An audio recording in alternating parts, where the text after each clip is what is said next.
एक शिष्य था, उनके गुरु ने उसे समस्त शिक्षा दे दी। वो बहुत अच्छा बाण चलाते थे, तो अपने समस्त शिष्यों को पूरी बाण चलाने की कला बता दी। और जब वो बाण चलाने में बिल्कुल निपुण हो गए और जैसा उनके गुरु बाण चलाते थे उसी प्रकार ये भी चलाने लगा। इसे लगा कि मैं तो गुरु से भी बड़ा हो गया। अब वो अपने गुरु का भी सम्मान नहीं करता। बड़ी विडंबना है। शिष्य कभी कभी ऐसा सोचता है कि हम गुरु से भी ज्यादा बड़े हो गए, समझिए फिर उनका पतन हो रहा है।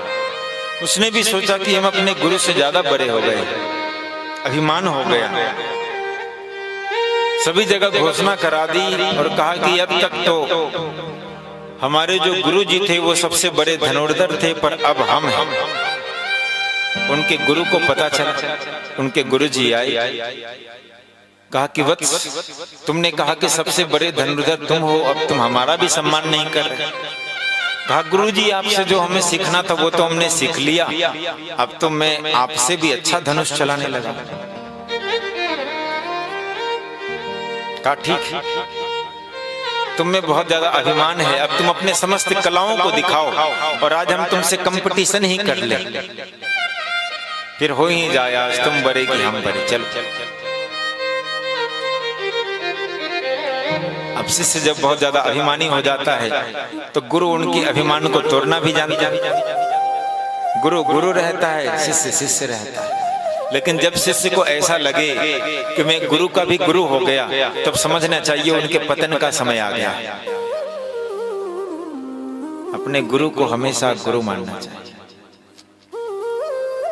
कहा ठीक है, कंपटीशन हो जाए। उसने बाण चलाए, जहां निशाना करता वहीं जाता, जिस बिंदु पर निशाना चलाता उसी बिंदु पर निशाना लगता। शिष्य ने अपने समस्त कलाओं को दिखाया। गुरु जी से कहा, गुरु जी आपने देखा, अब आप खुद बताइए, क्या हमारे समान कोई धनुर्धर है संसार में? आपको लगता है और आप मुझसे कंपटीशन करने आए? मैं तो कहता हूं आप भी हमें ही गुरु मान लीजिए। ओहो, सब गड़बड़ है गो महाराज। गुरु ने कहा ठीक, तुमने दिखा दिया। कहा कहा अब तुम हटो। शिष्य तो ऐसा था, बाण लेकर चलाता था। गुरु को बाण की भी आवश्यकता नहीं, उसने बस आंख से इशारा कर दिया, आंख से सिर्फ देख लिया कि यहाँ बाण लगना है, इशारा किया और बाण जाकर वहां लग गया। संकल्प किया और संकल्प से बाण छूट गए और जहां चाह रहे थे वहां चले गए। तब महाराज शिष्य ने वो ऐसा गुरु के चरणों में लेटा कि फिर उठा ही नहीं। उसने कहा अब मैं समझ गया कि गुरु गुरु होता है और शिष्य शिष्य ही होता है।